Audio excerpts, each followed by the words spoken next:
Welcome to my story. So, in these few minutes that I have here, I don't want to waste them, so I want to tell you a story about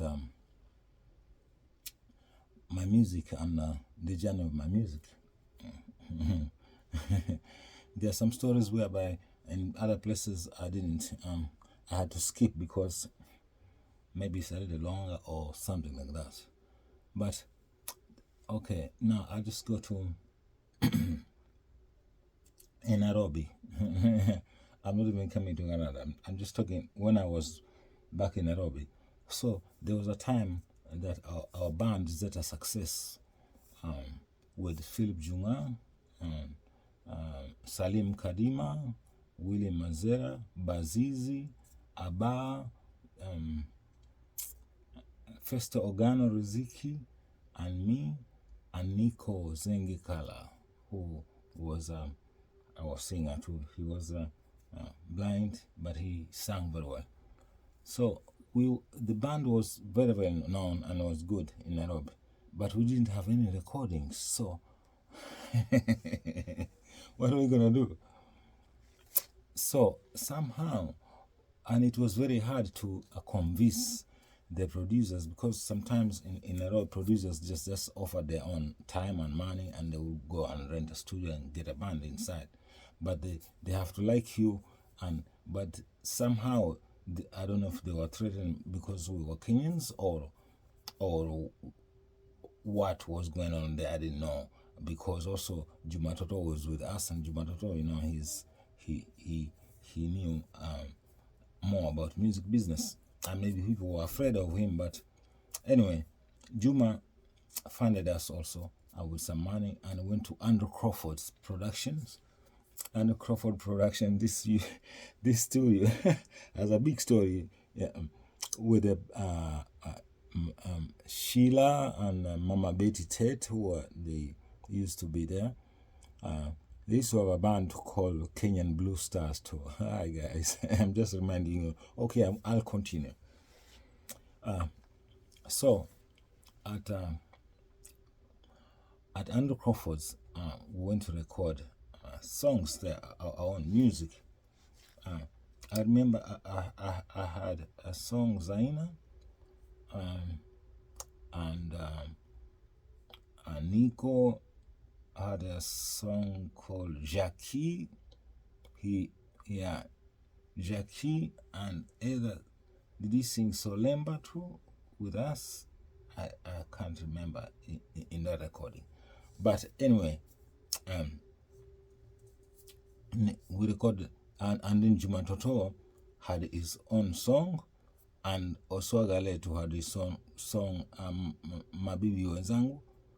So we had like maybe I think 5 tunes or 6, nearly 6 tunes, which would have easily release a cassette or an album, because most of them, our African songs, were long, like 9 minutes, like part 1, part 2. But, and then again, there was an argument between Philip Juma and Juma Toto. And I don't know what that argument was about.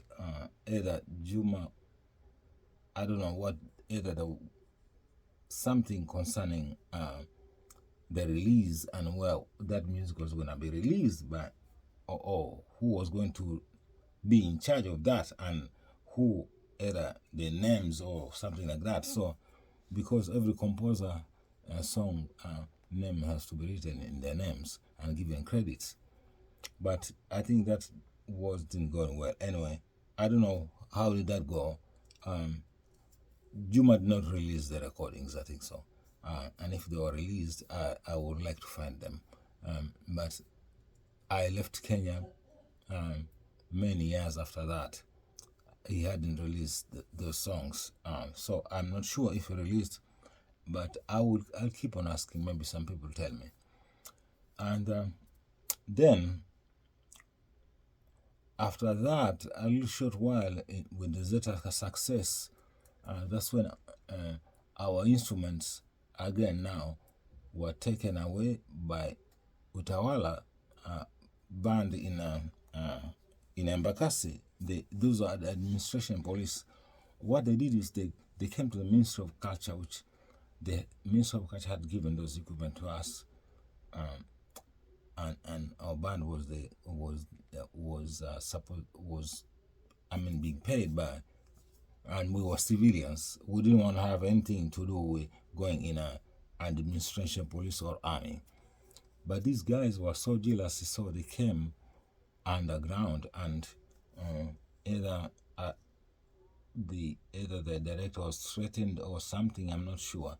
But then either somebody made a false statement there saying, oh, now these guys are getting paid here and they are playing music, maybe they could come and be a police and do some other work. What do they? And our work was only music. That's what our work. We didn't want to do some other work and chase people around. They let people come. Our work is to call people and come and dance. That is our work. That's what we want to do and live normal life. Anyway,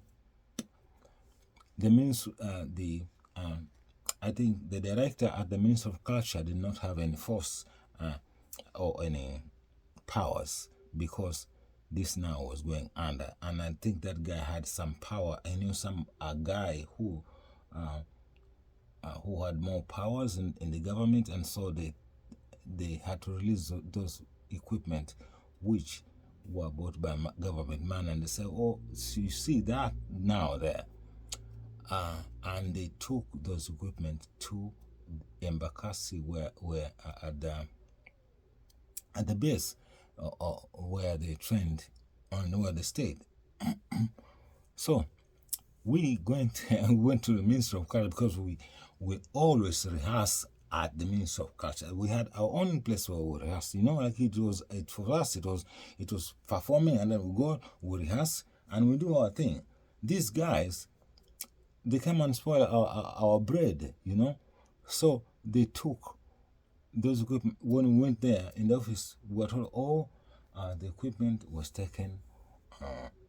Things have changed because they've been taken to Utawala, to the administration police band down there and in Embakasi. So you guys are going to have to go there if you want to continue to have... What the... We are civilians. Juma had his own gig. In fact, he was playing in a hotel in the evenings. He used to play grill music, and when he doesn't do that, then he will come and play with us. And sometimes he will stop playing in the hotel and come play gigs with us. And the old guys we were with, Fadil William, Daudi Kabaka, John Zenze, Fundi Konde, all these people were there to rehearse with us, and then we'll go and play. And then we also had our own music which we played. And we ended up playing agricultural shows and here and there and different venues. Even we played at stadiums. That brings income, and the income also goes to the government, and also we get our income. So what was wrong with that? What we wanted to do was do our work and present the culture. It's culture. It has nothing to do with police, neither army. So culture means culture. People who are out here showing Kenyan culture and playing their music, that is our culture, not administration. And we would have been able to ourselves to to control, we would have been able to manage ourselves there, and did very well with the Ministry of Culture, and maybe we would have expanded more, and maybe done even recordings and releasing as a civilians band in the Ministry of Culture in Kenya. But that did not happen because of these guys, and that was a very, very bad thing. So when they tried to go to me, I didn't want. We went, of course, wanted to go and see our equipment. Okay, when we went there, these guys are showing us PV equipment, which are not the equipment which we had there. So they're trying to show they've got new PV equipment. So why did you take our equipment from there? We want our... Anyway,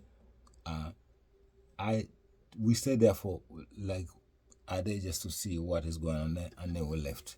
When we left, I didn't go back there, and that was that. But one of us went there, which was Philip Junga. Philip Junga, who was also our band leader at some time, joined the Utawala band because after he saw that we didn't have equipment now, he didn't want to come back and then start struggling us now finding equipment and finding gigs, this and that. So he wanted to stay there because he was going to train and he's going to be paid and he's going to be working there completely in the government as an administration police and a musician. So he was trained there. In fact, he passed away there, I was told. He got TB and something, and he was not treated. They did not treat him, neither was he given any health care, so he died. But anyway, that was his story. He was a very good guy. He was a very, very good singer, and in fact, he taught us a lot of stuff in Nairobi, about how Nairobi is and how about music and these other musicians who are like from other countries who are there, and even Kenyan musicians who are there. So Junga told us all stories, and he taught us, a lot of things that helped us being a very, very, very good band. And we were, he is not the one who made our band good. Junga found us, we were already good, I was, you see, they called me to go and play in a Congolese band because they knew that I was good. So I was good, and Juliba too was very good, who was already playing with him. And so I brought Willie. Willie Mazera was good. Yeah? Saidi Bandika, when he came to, he was good. Rizik Festogana, my God, he was good. So all musicians in that band, they were good. But certain things about the city also, he was telling us about, where we could get nice food, or, where there were clubs where we could see other bands, and showed us the city and everywhere. And showed us studios also, and he told us his old stories when he used to play with Virunga too. Also, he sang with Samba Mapangala before, and he left Virunga, and that's when he joined Bana Zeta, and then we came and created Zeta Success from Bana Zeta after that. So Philip was a good guy, but we left him there. So I went, and me and Salim and the others, everybody went his way. After that, that's when I think first Organo, after that he went to Maroon Commandos, and Willie too also, and Willie then I left, he ran away from Maroon Commandos.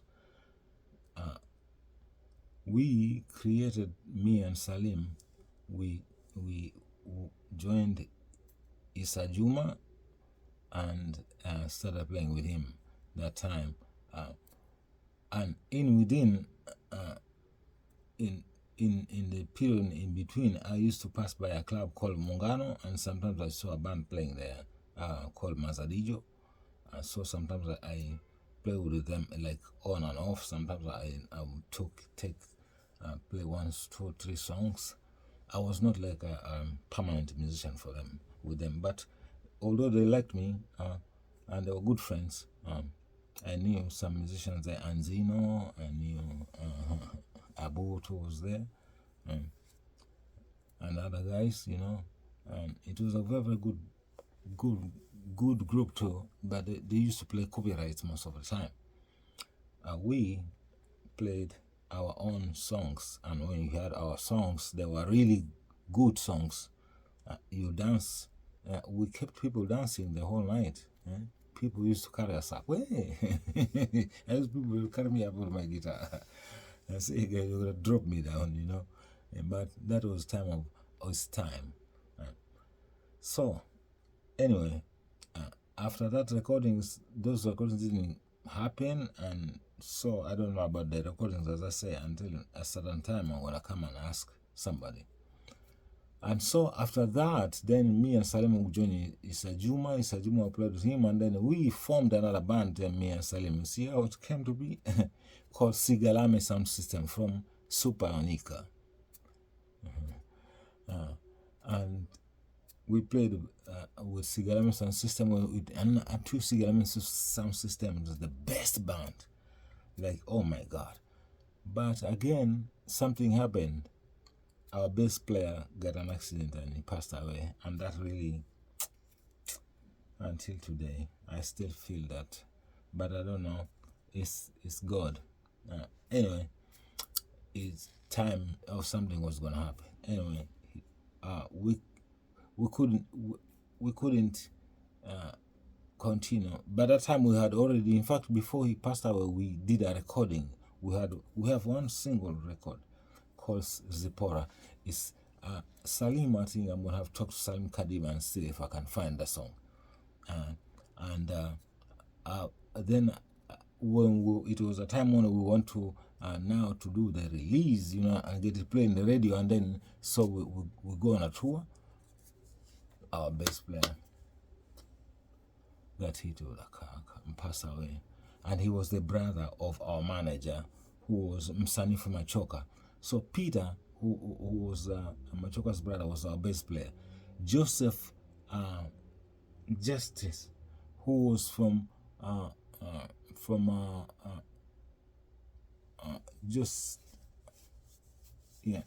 was from Les Supanika, who was the rhythm guitar player Supanika. He played with us. He was our rhythm guitar player. And Shushu Betanga, he sang high voice, an old guy, one of the old singers. He, in fact, came from Congo. Shushu used to sing with tabule. Okay?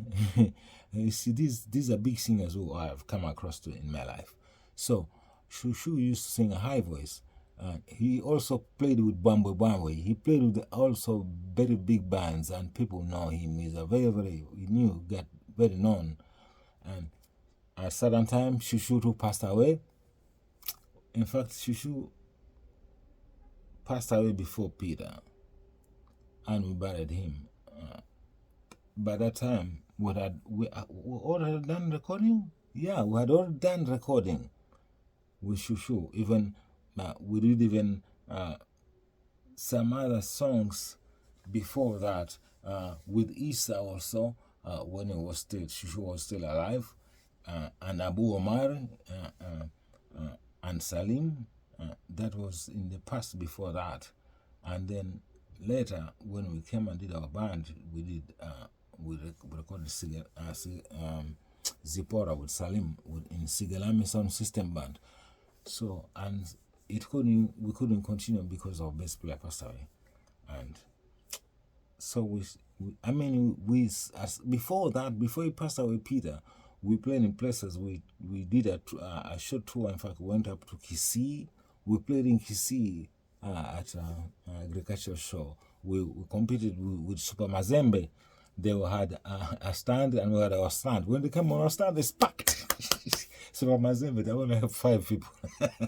Our stand is packed. Salim was singing, yeah! Hi, but Lovi was not with Super Mazembe. Lovi had left because Lovi used to sing high voice, and people used to love that. And he wasn't there.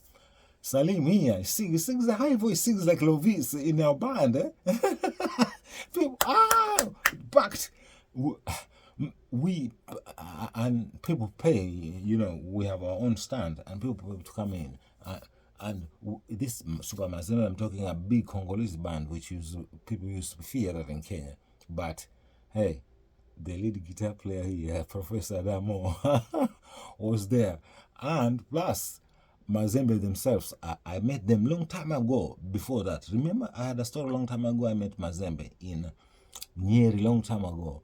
And in fact, I played on the stage, and then Eloboko and Yatia Joe, they called me. They said they wanted me to join their band long time ago. That was long time ago. So this this is now this is after that.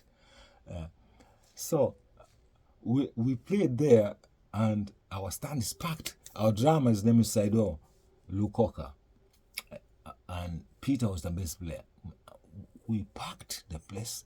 Joseph was the rhythm guitar player. We played, and then went tour Kisumu. We went to perform in a club called Octopus.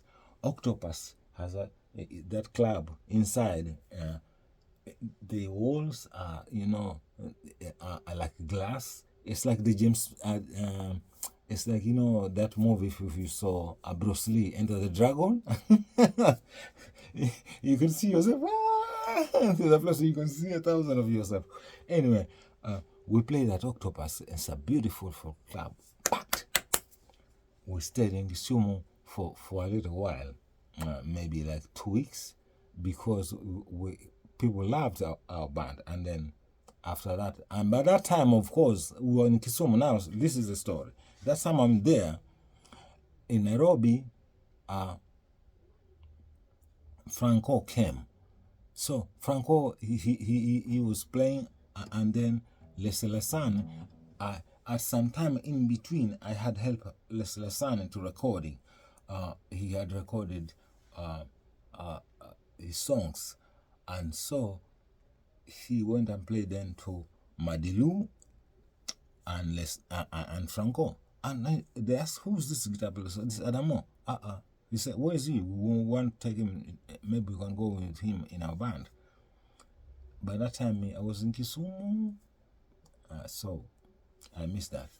But this is a part of my story. So you get more people to come and join me in my stories, yeah? And I give you more stories about me and my group.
mama Majumangwe, Majuma Adije Anangwe.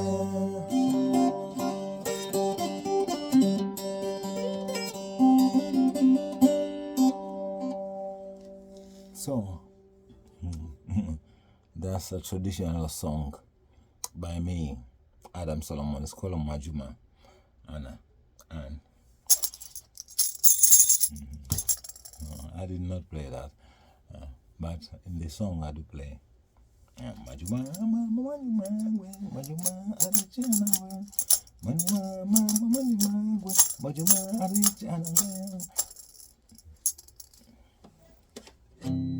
So remember my stories and join me here, and you get to know more about my stories.